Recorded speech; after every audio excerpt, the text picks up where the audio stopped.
Hey everybody, you're watching the Butter for All channel on YouTube, and I'm Courtney. I'm here to discuss your sourdough starter today and a common problem that happens to all of us, which is hooch. It's this gray liquid that accumulates on the top of your sourdough starter. Now, I've been neglecting this sourdough starter for about 8 weeks in the hopes that I would get some hooch on there, and I did. I got a little bit to show you. It's really nothing scary. Hooch is just a buildup of alcohol. As the sourdough starter ferments, alcohol is one of the byproducts that is made.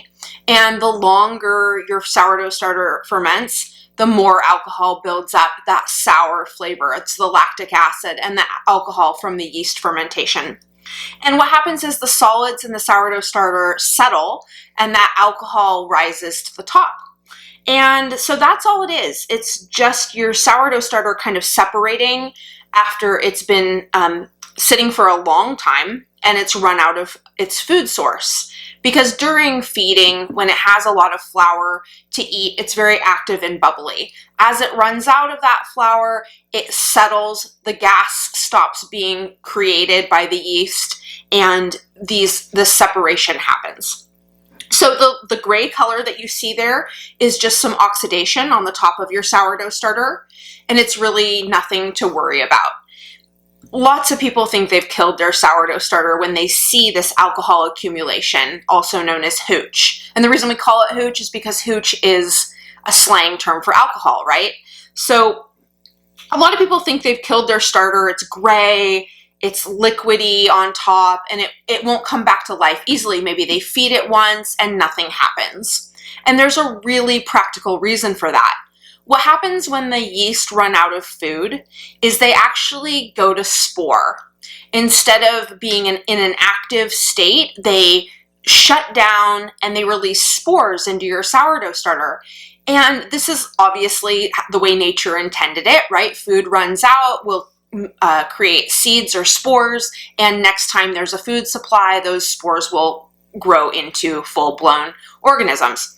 So the thing is that it takes a while to bring those spores back and from a totally state of hibernation to a state of active sourdough starter, and it takes quite a few feedings. So people will give up before they really put the effort in. If your starter has gotten to this point, it might take 4 or 6 or 10 feedings to get it back to where it was before you put it in the refrigerator.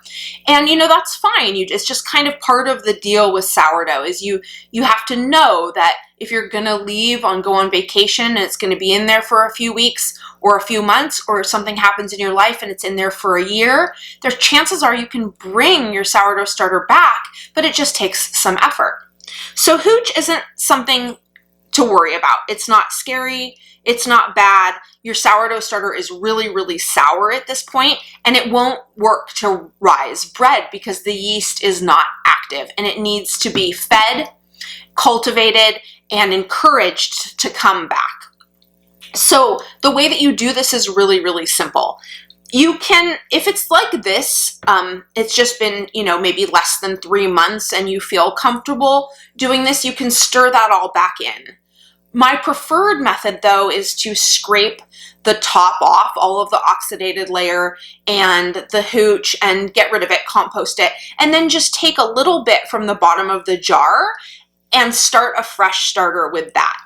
And then that starter you're going to encourage by feeding regularly, every 12 hours until you start to see some action. And then you're going to want to feed it maybe even a little bit more often right before you get ready to bake. Make sure that it's doubling in the jar within 6 to 8 hours, just like you normally would for making bread. So you might be wondering why you get hooch in the first place. And it's really all about the balance of your sourdough starter. Some people get hooch very, very quickly, and the typical reason for that is because their sourdough starter is unbalanced. It doesn't have a good balance of yeast to bacteria. If your yeast is really, really strong and it's working very quickly and it's kind of keeping the bacteria in check, and it can happen the other way around. If the bacteria is really strong and it's the one that's working really quickly, it will also keep your yeast in check and won't let your yeast produce as much gas because it's kind of stealing, robbing the food from the yeast. It's consuming those sugars before the yeast can.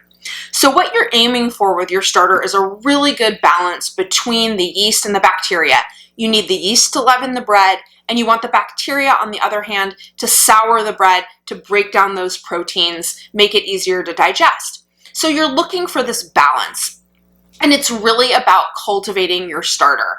Now, like I said, it took me 8 weeks just to get this little bit of hooch, and I left this out at room temperature for weeks and put it in the fridge and took it out again, looking at it, put it back in the fridge. I mean, it really sat around for a long time. And the reason that I don't have a ton of hooch and it's not totally black is because this sourdough starter is very, very balanced. It's my original sourdough starter of 20 years.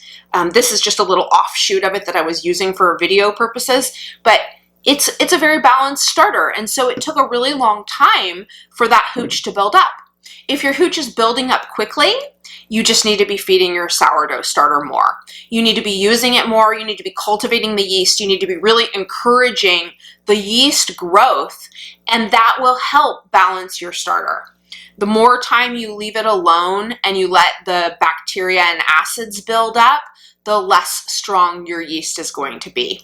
So balance your starter. If you're experiencing hooch a lot, keep your starter in the refrigerator when it's not being used to slow down fermentation. That really helps, keeps the hooch from accumulating, especially if it's something that you've been keeping on the counter and you see hooch every 2 days or every 3 days if you're not feeding. It just means that you need to slow everything down or use your sourdough starter more often or feed it more often if you're going to keep it out at room temperature. I like to bring my sourdough starter out, feed it, and then let it get active and then use it, and then I put it back in the refrigerator after feeding it again. And that way I'm keeping it alive, well fed, but it's not fermenting super fast. And that actually works really well for me because I like to do these long, slow ferments overnight. So I don't want my starter to be going crazy. I don't want the yeast to be so strong that it's rising bread in 4 hours because I like to do these long, slow bulk fermentations. And so this method works really well for me. But you have to play around with your own starter and your own circumstances and figure out your own schedule for baking. And I think that's kind of what the most confusing part for new sourdough bakers is it's hard to wrap your head around all of the different ways to do sourdough. But really, there's no wrong way. It's just about keeping your starter balanced, using it as much as you can, and if you're not going to use it, put it in the fridge to slow it down, and then know that you may have to revive it with multiple feedings before you're ready to bake again. So that's it on hooch. I hope you'll tune in for more videos, and make sure you subscribe, and I'll see you in the next one. All right, bye.